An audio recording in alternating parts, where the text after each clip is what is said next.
Hoje é domingo, 16 de janeiro, até olhei aqui para a data para não falar besteira com vocês. Entra no ar neste momento mais um giro de notícias e eu quero conversar com meus amigos aqui do canal do TF sobre temas importantíssimos a respeito do Botafogo de Futebol Regatas. Contratações. O Alvinegro agora internamente busca jogadores que cheguem para serem titulares ou no mínimo brigar ali de cabeça a cabeça. Algumas posições são colocadas como carências. Por exemplo, você não tem um centroavante hoje, a chegada do Herisson vai acontecer, mas você não tem aquele 9 incontestável, aquele cara que vem para chamar a responsabilidade, é o Elkson, jogador que o Botafogo quer. Outros atletas chegaram a ser oferecidos, como no caso do Luiz Adriano. O Botafogo tentou o Kleber, que está lá no Ceará. E agora, com a chegada do Rafael Rezende, principalmente como head scout do Botafogo, as soluções poderão ser um pouquinho mais diferentes. O Alvinegro precisa, nesse momento, ser assertivo, não pode errar nas contratações.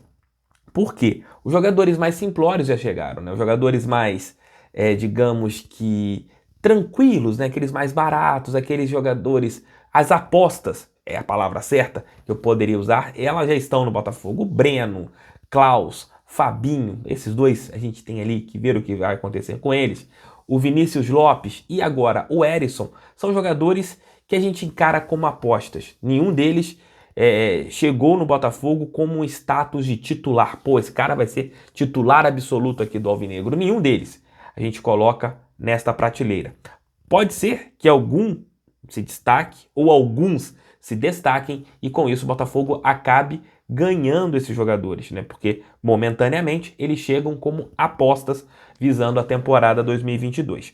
E agora, com a quantia de 50 milhões, sempre é bom explicar sobre essa quantia. O Botafogo vai utilizar esse montante para pagar dívidas do ano passado, porque ainda tem contas que o Botafogo vai acertar até o final do mês com os seus jogadores, salários em abertos, parte de 13º, férias, parte trabalhista que o Botafogo tem ali pendências com os jogadores, também direitos de imagens. O Botafogo combinou de pagar tudo até o final do mês com os seus jogadores e com isso você terá também uma beiradinha desses 50 milhões para que utilize para outras contratações. Os 100 milhões eles só vão entrar na hora que o John Textor assinar o contrato final. Isso pode demorar até 60 dias. Pode ser que demore 20, 30, 40, 10, depende. É um prazo que pode durar até 60 dias para que as outras cláusulas sejam colocadas. E agora, isso dá também uma maior cobrança, né? A gente já viu as movimentações, por exemplo, no caso de Luiz Oyama, um jogador que o torcedor botafoguense queria,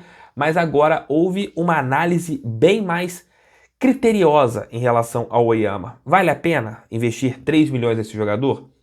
É bom atleta, mas qual o poder de revenda que o Oyama vai ter?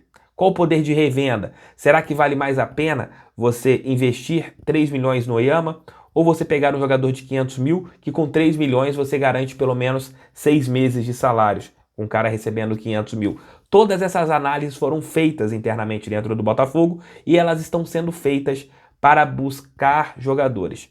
Oyama já foi passado, agora você tem a possibilidade do Rafael Carioca. O Botafogo prepara uma ação para esse atleta nos próximos dias em relação a uma proposta. O jogador, em contrapartida, junto a seu staff, tentaria uma liberação de graça da equipe do Tigres do México, talvez um empréstimo, uma rescisão contratual. Ele abriria mão de valores para vestir a camisa botafoguense, mas ainda são situações que dependem de fatores. Elkson é aquilo que a gente falou aqui no canal, as conversas acontecem quase que diariamente para chegarem em um denominador comum para sabermos, né, se ele vai vestir ou não a camisa botafoguense na temporada de 22. É isso, o Botafogo agora tem que ser muito assertivo nas contratações. Tem que buscar um centroavante para ser titular, tem que buscar um ponta que seja para ser titular, para brigar ali sendo titular, para chegar aqui com status de jogador de beirada de campo para definir jogos, algo que o Botafogo não tem. Tem que buscar um jogador para brigar de cabeça com o Chay, não um jogador que seja uma aposta. O pessoal fala muito em Jean Carlos, é um bom jogador do Náutico, jogou ali no Náutico, mas é uma aposta. Aposta por aposta, aposta no Juninho. Não é um atleta que chegaria com esse status. Aí você tem que buscar realmente jogador para chegar, para brigar com o Chay para uma posição de titular, não uma outra aposta, mas um zagueiro, já que a gente tem a situação do Carly, que é um atleta que não consegue ter uma sequência de jogos. E se o Carly ficar fora de jogo importante, vai colocar quem? Então você tem que buscar várias posições, você tem que fazer contratações bem assertivas nesse momento. As apostas acabaram. Agora, o Rafael Rezende, que é o Head Scout, o Bruno Nossi, que é o nosso novo analista de mercado, ele é um jogador que verifica atletas que estão ali em situações em relação a final de contrato, eles analisam essas partes. Você também tem o Freeland, que é o diretor de futebol, que fica mais à frente das negociações, que ele vai lá, liga para os empresários, tenta fazer a parte mais financeira, eles precisam acertar. E agora o John Textor, ele também está ali por cima analisando. Se o dono do Botafogo ele quiser operacionalizar uma negociação em que, de repente, o jogador é muito mais caro, exemplo, Marcelo, e que ele saia do orçamento, mas ele é um jogador que talvez ele banque, ele pode fazer isso, porque ele é o dono do clube.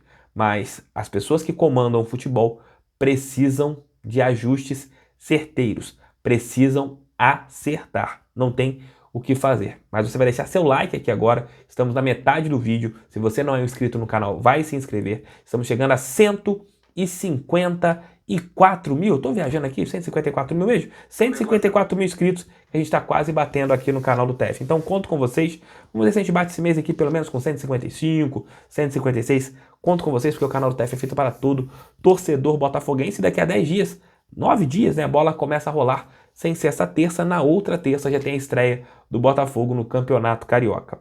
Rede global de atletas que o Botafogo quer. O que pode acontecer em relação a isso, TF? Como o Botafogo pode funcionar sobre esses jogadores? O que a gente tem que ter? O que a gente vai ganhar? O que a gente pode lucrar? Isso será fantástico para o Alvinegro para descobrir novas peças. De repente, você pode achar jogadores e trazer para as suas divisões de base atletas de outras nacionalidades que você não teria condições.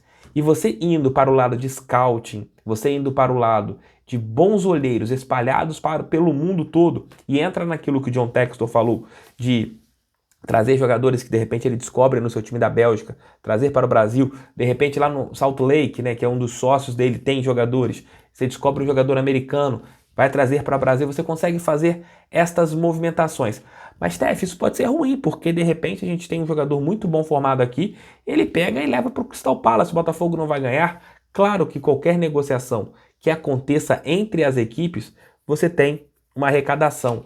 Você, por exemplo, no caso da franquia Red Bull, se você tira um jogador lá do Red Bull, da Áustria, e negocia com o Red Bull Leipzig, você tem que pagar, você tem que fazer uma operação pagante. Se você negociar esse jogador do Leipzig para o Red Bull Brasil, tem que rolar uma grana. Não necessariamente as negociações precisam acontecer entre as equipes. Vejam o caso do Claudinho no Red Bull Bragantino, né? O Claudinho saiu do Red Bull daqui, poderia ter ido para o Leipzig, não, mas ele acabou indo para o Zenit da Rússia.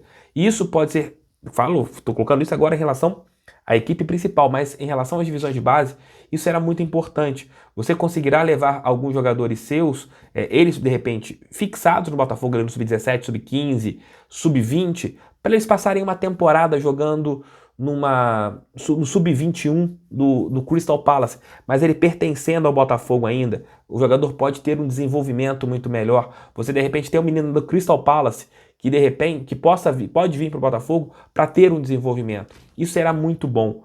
Hoje o Alvinegro infelizmente não tem condições de trazer jogadores nem aqui de dentro do Brasil pela falta de estrutura. E esse trabalho de deslocamento de jogadores com a rede global que o John Textor quer montar, isso dependerá também da estrutura do Botafogo ser ajustada. Precisa de um CT, precisa de um alojamento de qualidade para você trazer outros atletas. Mas isso o Botafogo tem muito a ganhar e talvez seja, junto com o Red Bull, que claro, é a primeira franquia que tem isso aqui no Brasil, pode ser algo muito vantajoso para o Botafogo de Futebol e Regatas. Ter atletas diferentes na base, de diferentes nacionalidades, que esses jogadores também poderiam chegar à equipe profissional do Botafogo. Meus amigos, é isso. Giro de notícias chega ao fim. Eu quero saber a opinião de vocês sobre os dois temas. Primeiro, a respeito da rede global de talentos. Eu estou esperançoso com isso. pode ser um grande diferencial do Botafogo para as outras equipes do nosso futebol. E também sobre contratações. Acabou a era de apostas. Agora, o Botafogo precisa de jogadores para que eles cheguem e joguem vestindo a nossa camisa. Um beijo, tchau, tchau, fui. Eu quero saber quem vai descobrir de que ano é essa camisa aqui. Vou sempre perguntar em alguns vídeos, que ano é essa camisa que eu tô usando aqui? Só falo alguma coisa com vocês, ela é quente pra caramba. Não sei como os jogadores vestiam essa camisa lá atrás, porque olha, o material era bem mais quente, bem mais grosso, dá calor essa camisa aqui. Beijo, tchau, tchau, fui, valeu galera, tamo junto sempre. Fogo neles, pra cima deles, fogão, valeu, fui.